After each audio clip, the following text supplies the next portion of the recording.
Mantan Presiden Joko Widodo menerima uang pensiun selama seumur hidupnya 30 juta rupiah per bulan.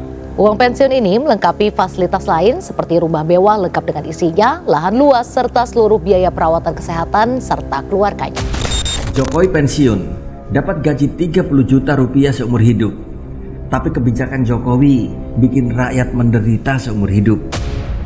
Assalamualaikum warahmatullahi wabarakatuh. Halo Sobat RJ, pernah nggak sih kalian mikir ketika seorang presiden pensiun, dia bisa hidup nyaman?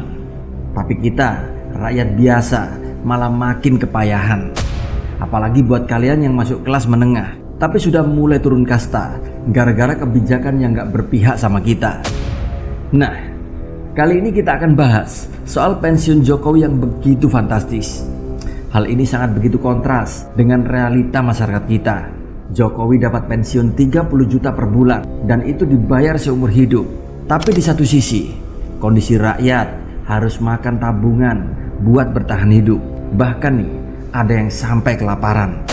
Jadi gini sob, per hari ini 20 Oktober 2024, Pak Jokowi pun resmi pensiun. Selama ini beliau sering bilang bahwa kalau nggak jadi presiden, beliau cuma mau jadi rakyat biasa yang tinggal di kampung halaman yaitu Solo.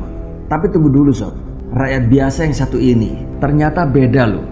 Jokowi bakalan terima uang pensiun sebesar 30,2 juta rupiah per bulan. Uang pensiun itu belum termasuk tunjangan lain seperti tunjangan rumah mewah, mobil dinas, dan biaya hidup seperti listrik, air, telepon, sampai perawatan kesehatan untuk dirinya dan keluarganya. Bayangin, itu mah bukan rakyat biasa lah. Sementara itu kita yang katanya juga rakyat biasa mesti mikirin gimana caranya bertahan di tengah kenaikan harga-harga. Mulai dari harga BBM, bahan pokok sampai cicilan rumah yang naik tiap tahunnya karena terus naiknya suku bunga BI. Dan di sini perbedaan rakyat biasa Jokowi dan kita ini bagaikan langit dan bumi. Sekarang mari kita beralih ke sisi rakyat. Berdasarkan penelitian dari Lembaga Penyelidikan Ekonomi dan Masyarakat atau LPMUI, ada sekitar 8,5 juta orang kelas menengah di Indonesia yang saat ini turun kasta, yaitu dalam 5 tahun terakhir dari 2018 sampai 2023. Jumlah penduduk kelas menengah yang tadinya ada 52, juta jiwa, sekarang cuma tersisa 18,6% dari total populasi. Kenapa? Karena sebagian besar dari mereka sudah makan tabungan buat bertahan hidup. Tauhid Ahmad, seorang pakar dari Indef bilang, kalau banyak orang kelas menengah saat ini harus pakai tabungan buat nutupin pengeluaran harian mereka. Gaji naik, cuman seupil naiknya. Tapi harga kebutuhan pokok naiknya ugal-ugalan.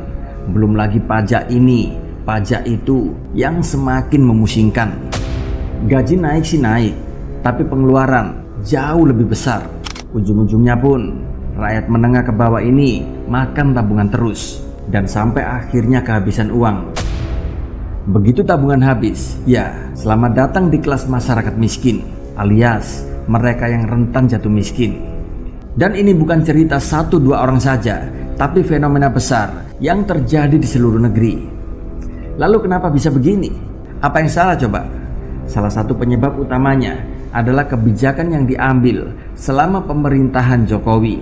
Misalnya Undang-Undang Cipta Kerja yang diharapkan bisa menciptakan banyak lapangan kerja formal, ternyata tidak begitu efektif.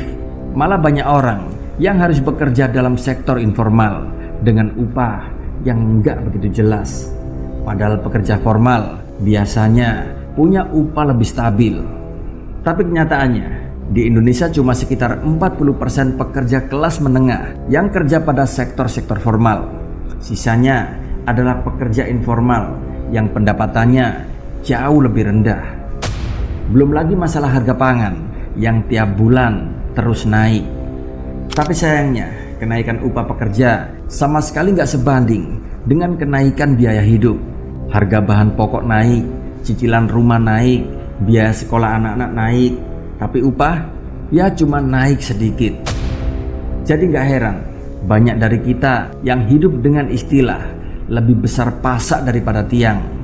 Bahkan Bima Yudhistira dari Celeos juga bilang kalau tingginya suku bunga saat ini menjadi salah satu faktor penting yang bikin rakyat makin sengsara.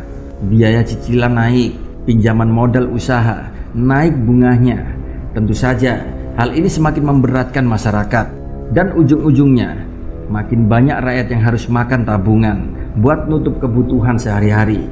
Tabungan habis, terpaksa deh mereka turun kasta. Sekarang mari kita lihat perbandingannya. Di satu sisi, Jokowi sebagai mantan presiden yang hidup nyaman dengan uang pensiun puluhan juta dan fasilitas serba mewah, rumah besar, mobil dinas, dan segala macam tunjangan, siap menemani hari-hari tuanya. Sementara di sisi lain, akibat kebijakan yang tidak pro rakyat, rakyat biasa harus terus berjuang buat bertahan hidup. Dan berdasarkan data, ada 8,5 juta orang kelas menengah saat ini turun kasta. Dan ini bukanlah sebuah angka kecil. Dan ini baru hitungan yang terdokumentasi. Berapa banyak lagi coba orang yang gak tercatat tapi merasakan hal yang serupa? Jadi di sini gak heran kalau banyak orang sekarang ini merasa bahwa Jokowi pensiun, tapi penderitaan rakyat masih terus saja berlangsung. Dan yang sering menjadi pertanyaan saat ini adalah, kapan ya penderitaan rakyat juga bisa pensiun? Nah, Sobat RJ semuanya, dalam situasi yang sulit ini, di sini kita perlu lebih cerdas dalam mengatur keuangan. Kalau kalian masih punya tabungan, jangan buru-buru deh dipakai buat hal-hal yang gak penting. Prioritaskan dulu kebutuhan utama seperti makan, pendidikan, serta kesehatan. Dan jangan terlalu bergantung sama kebijakan pemerintah yang kadang bikin kita lebih sengsara. Walaupun kata para buzzer sih, Jokowi adalah presiden terbaik. Di sini kita harus bisa mandiri secara finansial dan mandiri sebisa mungkin. Selain itu, perbanyaklah keterampilan. Kalau kalian masih berada dalam sektor informal, coba deh cari peluang buat pindah ke pekerjaan yang lebih stabil. Jangan cuma menunggu kebijakan saja yang berubah, tapi kita juga harus proaktif untuk cari solusi sendiri. Jadi gimana nih sob, menurut kalian? Apa pantas seorang presiden yang pensiun dapat uang puluhan juta per bulan, sementara rakyat yang habis dipimpinnya selalu menderita dan harus selalu bertahan hidup dengan makan tabungan? Jangan lupa ya untuk share pendapat kalian di kolom komentar.